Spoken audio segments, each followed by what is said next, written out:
아멘.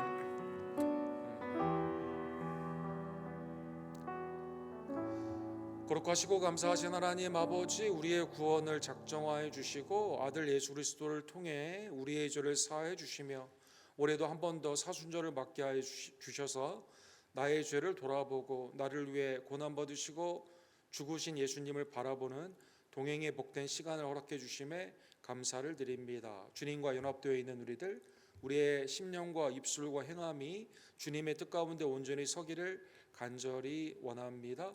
특별히 수요예배 부흥을 주님의 손에 의탁을 드리며 오늘도 말씀을 통해 마지막 때에 우리를 위해 향하신 하나님의 뜻을 깊이 상고하고 깨달으며 순종하며 그 가운데 복된 열매로 주님 앞에 영광 돌리는 우리 수요예배자들 낼 수 있도록 주님 역사하여 주시옵소서. 모든 영광과 감사를 받게 합당하신 우리의 구원주 예수님의 이름으로 간절히 기도드립니다. 아멘. 하나님의 말씀 오늘은 다니엘 제7장 옛적부터 항상 계시니 9절에서 14절 다니엘서 강의 7번째 시간 한 절씩 함께 교독합시다. 내가 보니 왕좌가 놓이고 옛적부터 항상 계시니가 좌정하셨는데 그의 옷은 희기가 눈 같고 그의 머리털은 깨끗한 양의 털 같고 그의 보좌는 불꽃이요 그의 바퀴는 타오르는 불이며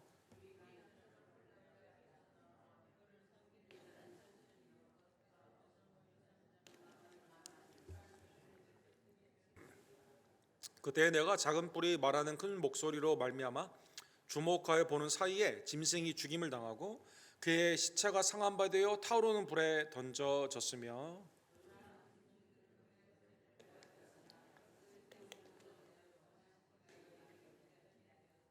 내가 또 밤 환상 중에 보니 인자 같은 이가 하늘 구름을 타고 와서 옛적부터 항상 계신 이에게 나아가 그 앞으로 인도되매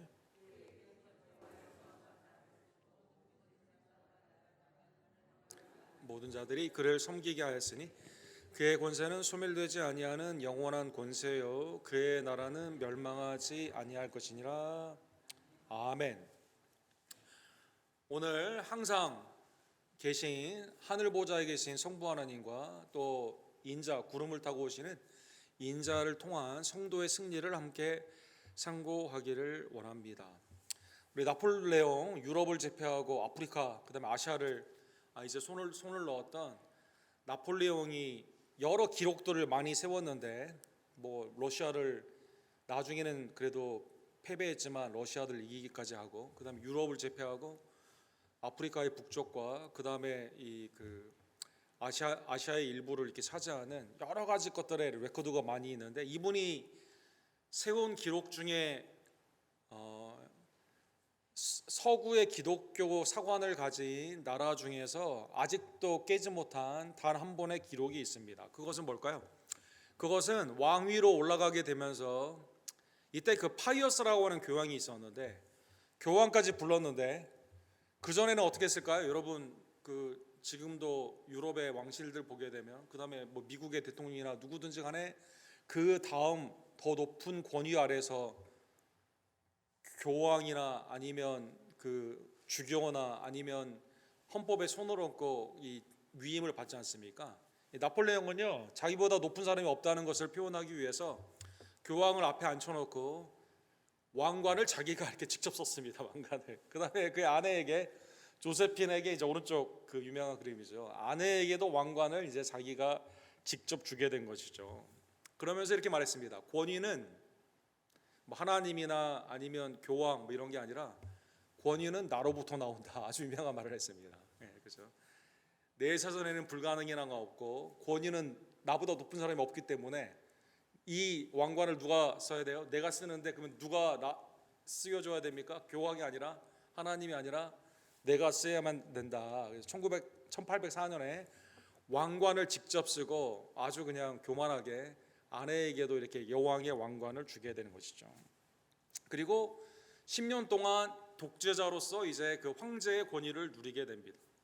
1815년에 약 이후에 10년 후에 월투르 전쟁에서 영국에 이제 패하게 되죠. 그래서 이제 유배를 당하게 됩니다. 그렇게 영광스러웠던 이 시간이 당시의 유럽에는 나폴레옹이 살아있는 동안 아무도 덤비지 못하는 이게 이 나폴레옹의 독재 황제의 이 무서움 가운데 영원히 갈 줄 알았는데 이게 딱 10년이 가고 1815년에 이제 그가 그 전쟁에서 짐으로 말미암아 유배를 가게 됩니다. 엘바라는 세인 헬레나라는 엘바에 있었다가 처음에는 탈출을 했지만 그 다음에 나중에는 세인 헬레라는 곳에 이제 혼자 이곳에 가게 되죠. 그게 이제 죽기 1년 전에 화가에게 부탁한 그림입니다.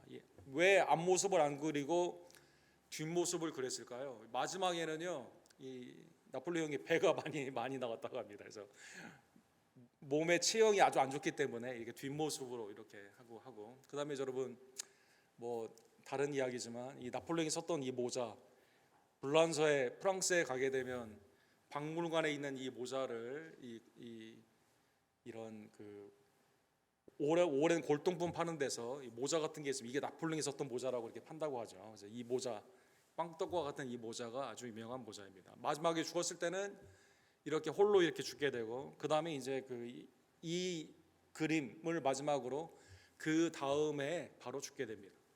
그 유럽을 아주 그냥 전 세계를 벌벌 떨게 했던 영원할 것 같은 그 권세가 권위는 나로부터 나온다. 왕관도 자기가 쓴 그 사람이 10년 만에 이제 바로 그 다음 정권으로 넘어가게 되고 프랑스가 이제 그 다음에 이제 그 혁명의 민주정으로 이제 넘어가게 되는 것이죠. 오늘 본문에 보면 다니엘의 꿈에 대한 말씀이 오늘 본문에 나와 있습니다. 다니엘 7장에 나오는 꿈은 좀 독특한 그러한 꿈입니다. 일단 다니엘 7장은 다시 벨사살 때로 돌아가게 되죠. 느부갓네살 그 다음에 있었던 왕 7장 1절에 보면 바벨론 벨사살 왕 원년에 이 사람이 성전에 있는 것을 가져다가 이제 다 술을 마신 그 왕 아닙니까? 이 원년에 이제 다니엘이 꿈을 꾸게 되었습니다. 이 전에는 다른 왕들이 꿈을 꾸게 되면 그 꿈에 대한 해석을 했던 다니엘인데 다니엘 7장은 하나님이 다니엘에게 직접 꿈을 꾸게 하여 주시게 되는 것이죠. 꿈을 꾸며 머릿속으로 환상을 받고 그 꿈을 기록하며 그 일을 대략 진술하니라. 꿈이 너무나 분명하기 때문에 하나님의 계시로 받아들이고 그것을 이렇게 쓰게 된 겁니다. 그래서 다니엘의 전체에 나오는 여러 동물들의 신상에 관한 그러한 꿈들이 있고 그 다음에 여러 가지 뭐 느부갓네살이 교만 가운데 심판받는 그러한 꿈도 있고 뭐 그 다음에 그 벨사살 때 손으로 쓰였던 하나님의 그 말씀도 있지만 이것은 계시의 주체가 하나님이 다니엘에게 주신 것이다라는 것입니다. 신상의 그 2장에도 짐승의 현상들이 제국의 역사로 나오게 되는 것처럼 그것과는 상당히 비슷하죠. 그런데 오늘 본문은 제국의 역사에서 끝나는 것이 아니라 영원한 종말의 마지막 때의 역사를 말씀해 주시게 됩니다. 그 다음에 다 개인적인 꿈이었다면 전에 있었던 왕들의 꿈은 이게 다니엘과 다니엘의 친구들에 관한 개인적인 사건과 관련이 있었다면 오늘 본문의 말씀은 영원한 하나님의 나라의 백성인 신약에 있는 공동체에 있는 교회의 백성들에 대한 승리의 그러한 꿈이 되게 되는 것입니다. 그래서 단순히 정치적으로 정권이 바뀌는 그러한 꿈이 아니라 영원한 하나님의 나라 가운데 하나님의 성도들이 그 가운데 승리하는 것이 이 본문의 꿈의 특징이 되게 되는 것이죠. 그러면 그 꿈은 무엇일까요? 1절에서 8절에 보면 다니엘이 이제 기술을 딱 했습니다. 이걸 다 썼어요. 바다에서 4개의 짐승이 올라오는 것을 봤다는 것입니다. 2절과 3절에 보면 내가 밤에 환상을 보는데 하늘의 네 바람, 그죠? Four corners of the world. 사라는 것은 완전한 이 땅을 의미하게 되는데 하늘에서 네 바람, 루하라고 하죠. 푸네우마, 헬라 말로는 푸네우마고 구약에는 루아라고 하는데 성령을 의미하기도 하고 바람을 의미하기도 합니다. 그래서 하늘의 네 바람, 그러니까 완전한 하나님의 주권 가운데 이 바람이 어디로 몰려 들어가게 됩니까? 큰 바다로 가게 됩니다. 이 바다는 성경에 보게 되면 이 혼돈, 이방인에 있어서의 소유를 의미하게 될 때 바다를 보통 많이 쓰게 되는 것이죠. 대표적인 말씀이 이사야 17장 12절에 보면 슬프다 많은 민족이 소동하였으며 바다 파도가 치는 소리같이 그들이 소동하였다. 열방이 충돌하였을 때 큰 물이 몰려옴 같이 그들이 충돌하였다. 그 사망을 의미하는 바다 가운데 하나님이 아닌 세속의 그 많은 권력이 있다 하더라도 그건 소유이며 사망 안에서 파도를 일으키는 것이죠. 그래서 하나님의 영을 상징하는 이 세상의 주권 가운데 있는 그러한 하나님의 역사가 바다의 제국들을 다스리게 되는데, 거기에서 네 가지의 큰 짐승들이 나오게 되게 됩니다. 네 마리의 짐승들을 보게 되면 여기에 대한 성화들이 많이 있긴 한데 제대로 그린 성화가 별로 없어가지고 여기 보면 그 성화를 한번 참고해 보시면 이러한 짐승들이 나오게 됩니다. 사자, 곰, 표범, 10뿔 달린 짐승이 나오게 되게 되는 것이죠. 이 본문에 보면 네 가지의 짐승들을 생각해 보면 이게 얼추 이 이미지와 그 다음에 그 뜻과 그 종말을 우리가 생각해 볼 수가 있습니다. 처음에 나오는 사자는 이 특이하게 그 그림을 잠깐 보시면 사자인데 독수리의 날개가 있습니다.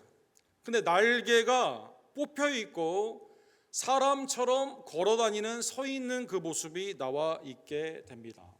두 번째는 곰인데 갈빗대를 3개를 이렇게 물고 있습니다. 입에 이 사이에 3 갈빗대를 물고 있는데 그 엄청 많이 먹는 거죠. 그 다음에 5절 하반부에 보면 이 곰에게 뭐라고 말합니까? 많이 먹어라, 고기 많이 먹어라 이렇게 말하고 있습니다. 그 다음에는 표범이 있습니다. 표범이 있는데 표범 다리도 빠를 뿐만 아니라 날개가 있어가지고 이게 4가지로 이렇게 나누어진 머리가 이 가운데 있다는 것입니다. 그 다음에 마지막 이에 나오는 그 무서운 짐승으로 표현되는 그것은 아주 그냥 무섭게 생겼어요.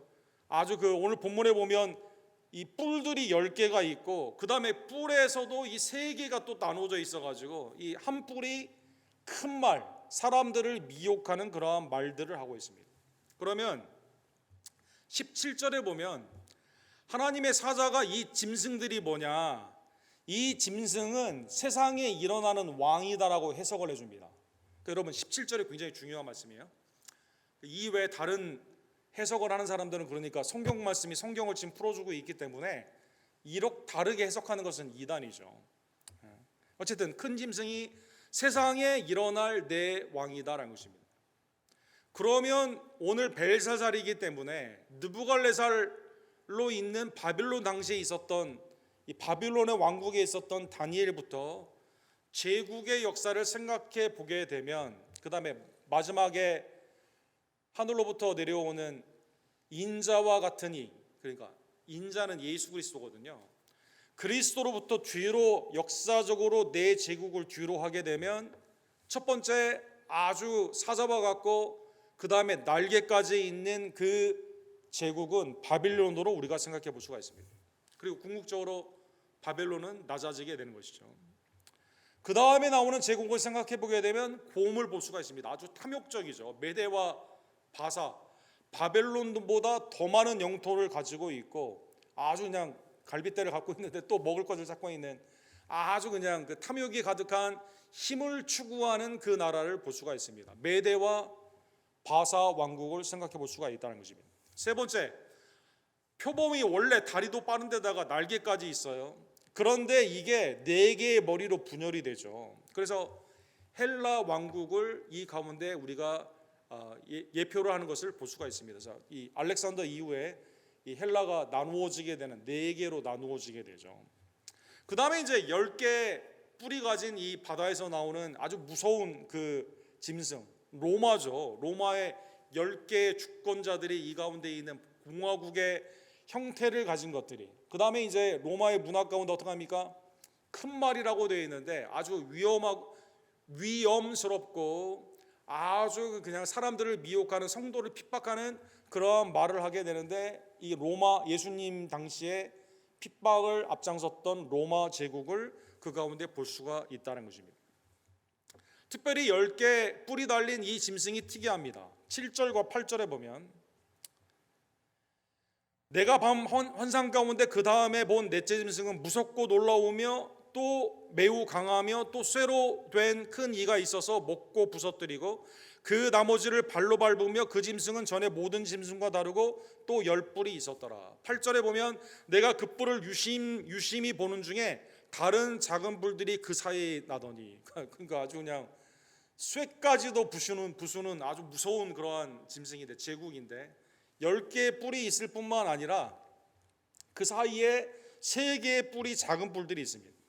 첫 번째 뿔 중에 셋이 그 앞에 뿌리까지 뽑혔으며 이 작은 뿔에서 사람의 눈 같은 눈들이 있고 또 입이 있어 큰 말을 하더라. 이거 아주 그러니까 물론 본문에 보면 이 교활한 아주 그냥 그 사람들에게 무서운 말, 그 다음에 미혹하는 말로 이 가운데 나아가게 되는 것이죠. 앞에 세 나라도 제국도 무서운데 이게 아주 전례 없는 아주 무서운 존재인 거죠. 철 이빨을 가지고 있고 그 다음에 10개 분열된 구조를 가지고 있고 그 중에 세 개는 사람처럼 말을 보고 말하게 되는 그러한 그것도 큰 말, great 사람들 앞에 위험스러운 그러한 말이죠. 그 다음에 미혹하는 교활한 말을 이렇게 하게 된다는 것입니다.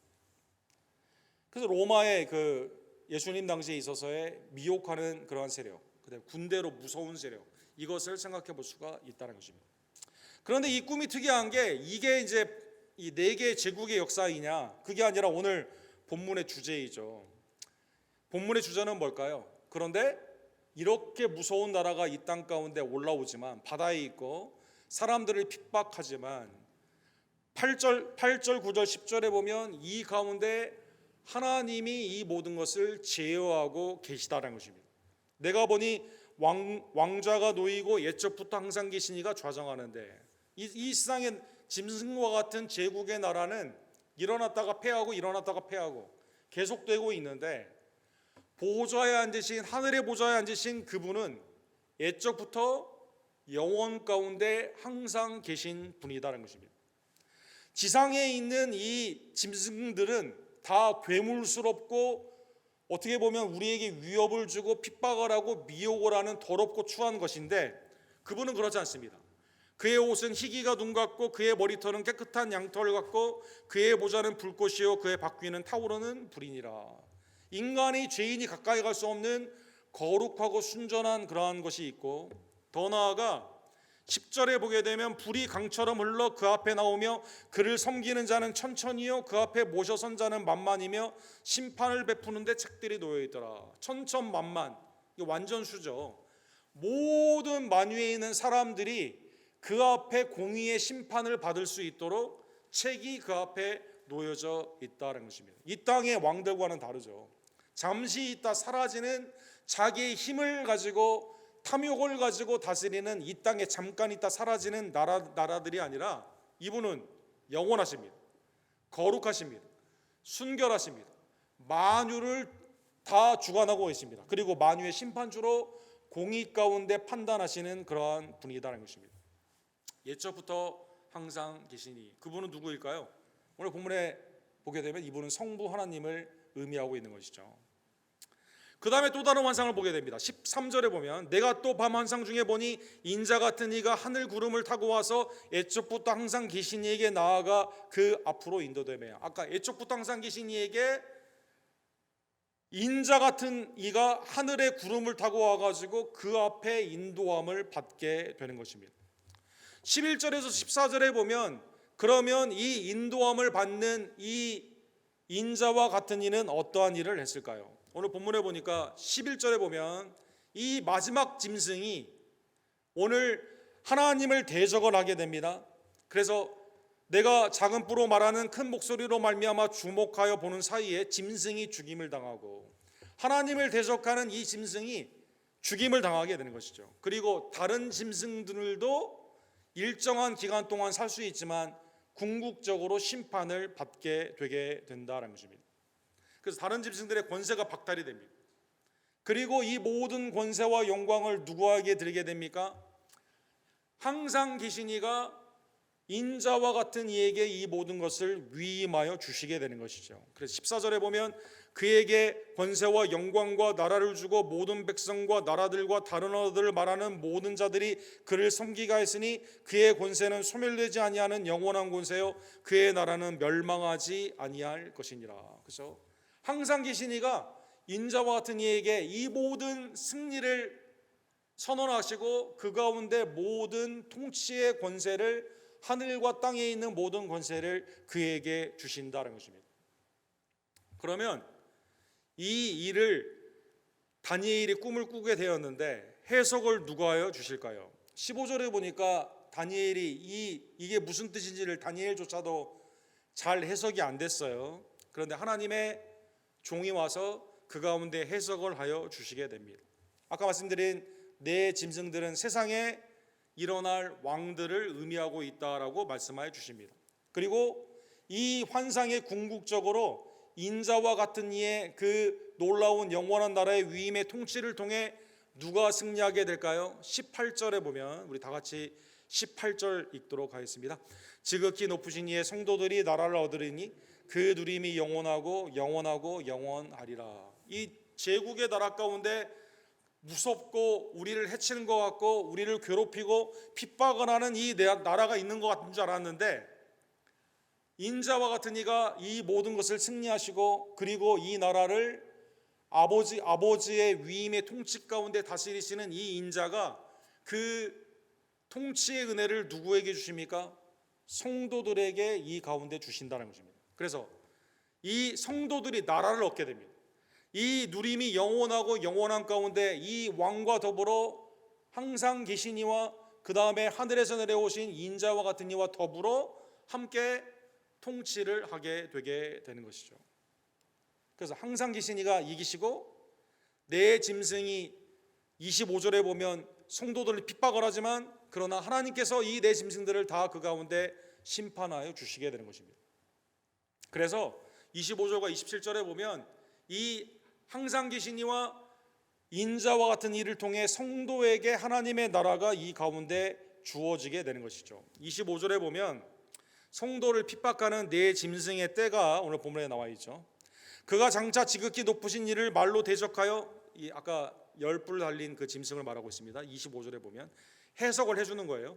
그가 장차 지극히 높으신 이를 말로 대적하며 또 지극히 높으신 이의 성도를 괴롭게 할 것이며 그가 또 때와 법을 고치고자 할 것이며 성도들은 그의 손에 붙임바 되어. 그죠? 이 제국들이 어떻게 성도들을 핍박할까요? 특별히 로마를 상징하는 10뿔 달린 그 짐승이 법을 통해 율법을 통해 핍박을 한다는 것입니다.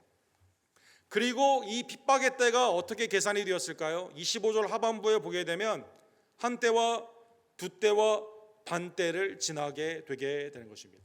그런데 26절에 보면 심판이 시작되게 됩니다. 심판이 시작되게 되면 그가 권세를 다 빼앗기게 되고 멸망을 하게 됩니다. 그리고 그 나라는 항상 계신 이가 인자와 같은 이에게 주신 그 나라를 성도들에게 허락하여 주신다는 것입니다. 그래서 27절 우리 다 같이 읽도록 하겠습니다.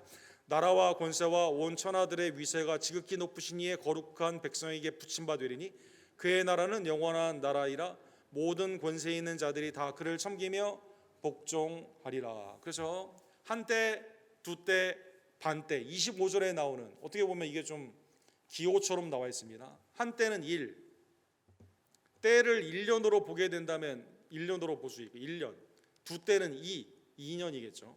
그럼 반 때는 반년이 되게 됩니다. 때를 세대로 보게 된다면 이걸 다른 숫자로도 볼 수가 있겠죠. 어쨌든 1, 2, 그 다음에 2분의 1 더하게 되면 어떻게 됩니까?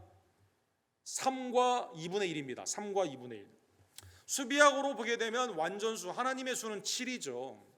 그러한 의미에서 7의 딱 반이 되는 것이 3.5, 3과 2분의 1이다라는 것입니다. 이 뜻은 뭘까요? 25절에 나오는 것처럼 실제 성도들에 대한 핍박이 있습니까? 없습니까? 이 세상에서 짐승의 제국들의 나라들 가운데 법과 율법을 통해서 폭력과 미혹을 통해서 교회와 성도를 핍박하는 게 있습니까? 없습니까? 실제 핍박은 존재한다는 것입니다. 그런데 중요한 게 있습니다. 궁극적인 영원한 승리는 누구에게 있습니까? 인자와 같은 이에게 있습니다. 항상 계신 하나님께서 궁극적으로 심판하시고 승리케 하여 주신다는 것입니다. 성도는 이 땅 가운데서 고난을 받지만 궁극적으로 영원한 나라를 하나님의 은혜 안에서 선물로 받게 된다는 것입니다. 그래서 27절에 이렇게 되어 있습니다. 우리 다 같이 오늘 마지막 결론의 말씀입니다. 다 같이 돌아있습니다. 나라와 권세와 온 천하의 나라들의 위세가 지극히 높으신 이의 거룩한 백성에게 붙임받으리니 그의 나라는 영원한 나라이라 모든 권세에 있는 자들이 다 그를 섬기며 복종하리라. 하나님의 놀라우신 은혜 가운데 사랑하는 성도 여러분, 나라와 권세와 온 나라의 위세가 지극히 높으신 하나님께 드려지게 되고, 더 놀라운 것은 인자와 같은 일을 통해서 그 안에 있는 성도들에게, 거룩한 백성들에게 그 나라를 우리에게 선물로 허락하여 주시게 되는 것이죠. 그러면 본문에 나오는 하늘로부터 오게 되는 인자와 같은 이는 누구일까요? 그러면 당연히 우리는 신약의 백성들은 다 알고 있죠.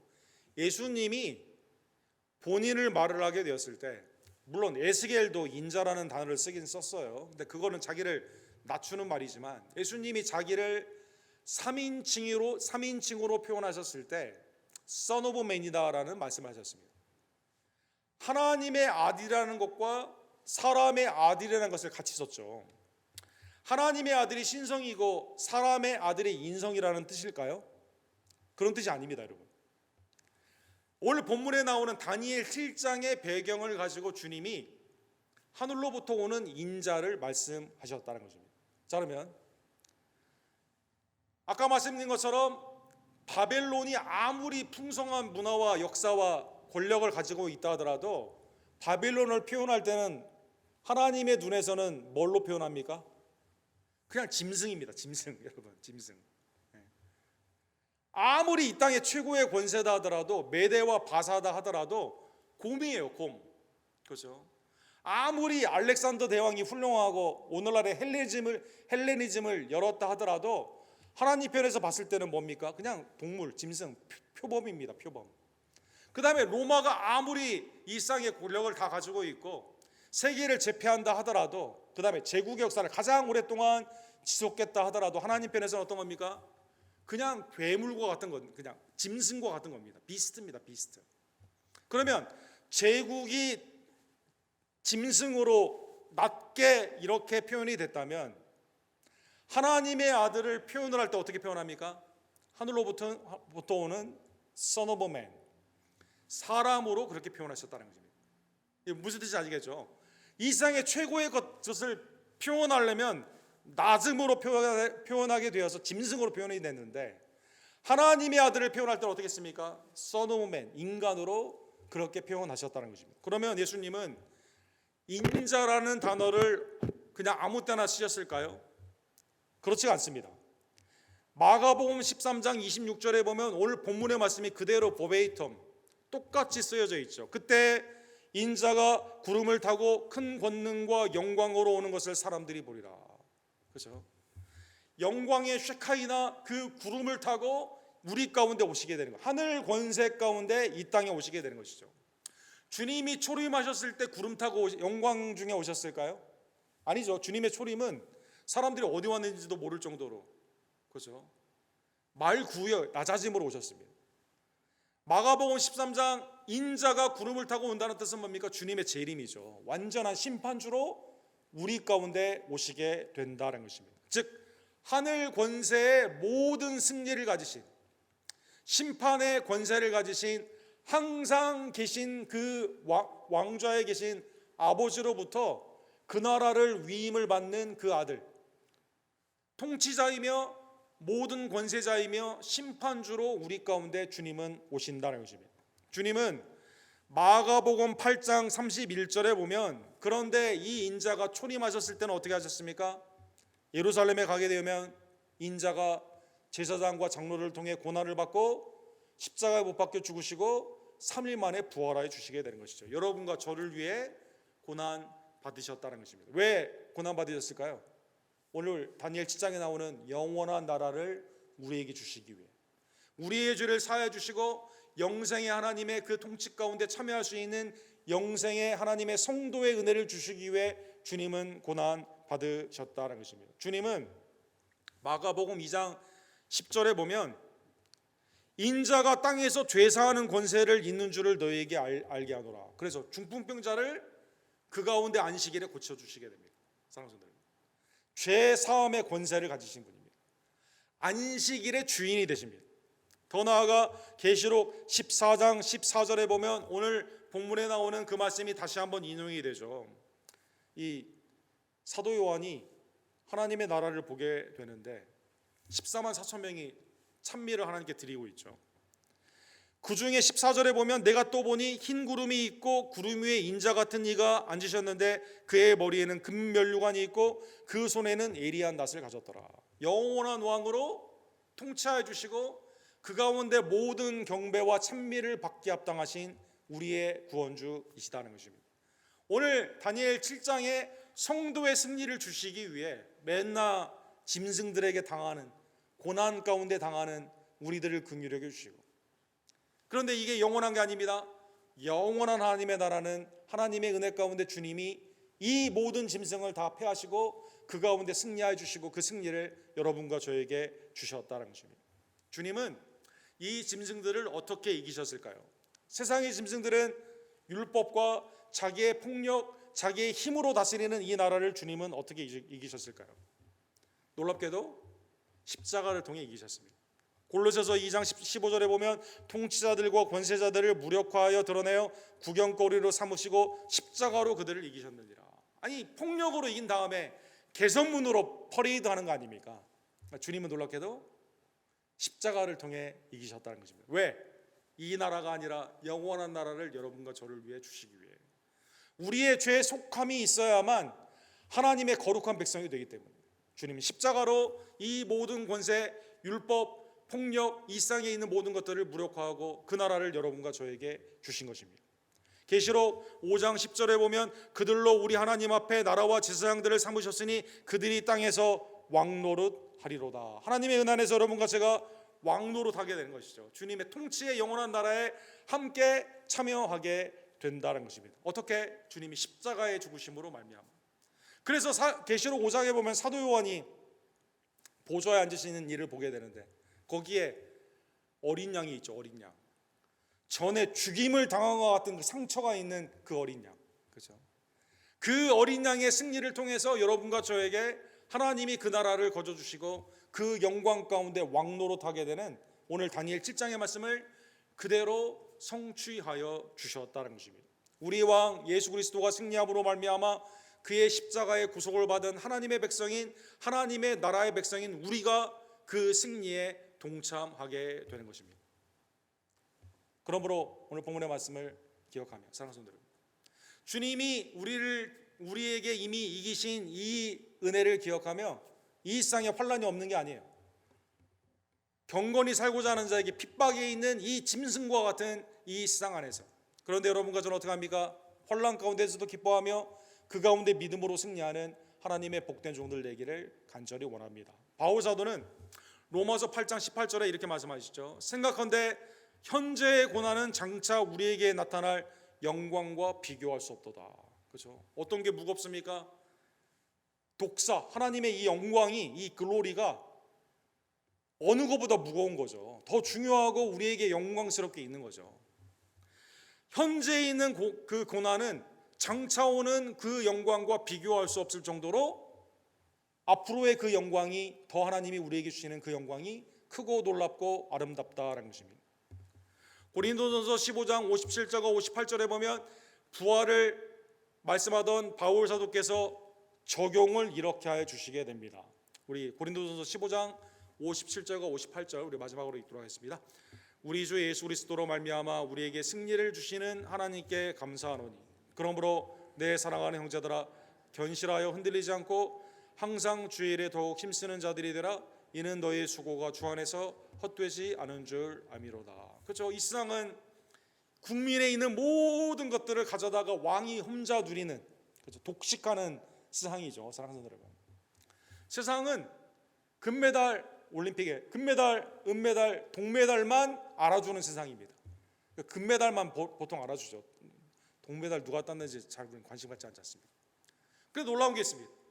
주님은 그 승리를 하셨는데 그 나라를 여러분과 저에게 주시기를 기뻐하고, 사랑하는 여러분, 그 승리에 참여하는 것을 기뻐하고 이 땅 가운데서 그 승리를 다니엘 오늘 본문의 말씀처럼 누리게 하기를 원하신다는 것입니다. 우리에게 승리를 주시는 하나님의 은혜를 감사하며 주님의 일에 항상 힘쓰는 경고히 서가는 하나님의 복된 종들 되기를 주님의 이름으로 간절히 축원합니다. 기도합시다. 사랑과 자비가 풍성하신 하나님 아버지, 다니엘 7장을 통해 궁극적으로 항상 계시니 하나님의 아버지의 놀라우신 은혜를 통해 영광의 구름을 타고 오시는 인자와 같으니 예수 그리스도의 십자가와 부활의 은혜를 통해 하나님의 놀라우신 승리에 영원한 그 나라에 참여케 해 주심에 진심으로 감사를 드립니다. 이 세상의 짐승과 같은 제국들이 자기의 권력과 또 폭력과 또 미혹을 통해서 큰 말로 우리를 미혹하고 있는 이때, 우리는 마지막 때에 깨어 기도하며 이미 그리스도가 십자가로 승리하셨음을 믿으며 죄사함의 은혜가 주께 있음을 깨닫고 어떠한 경우에도 흔들리지 아니하고 장차 오는 그 영광이 현재의 고난과는 비교할 수를 깨달으며 믿음 안에서 주님을 바라보며 복음 안에서 승리하며 항상 주님의 일에 힘쓰는 견고한 성도들이 다 될 수 있도록, 그러므로 주님의 이 승리와 그 나라를 누리며 나아가는 기쁨의 성도들이 될 수 있도록 주님 역사하여 주시옵소서. 예수 그리스도의 이름으로 간절히 기도합니다.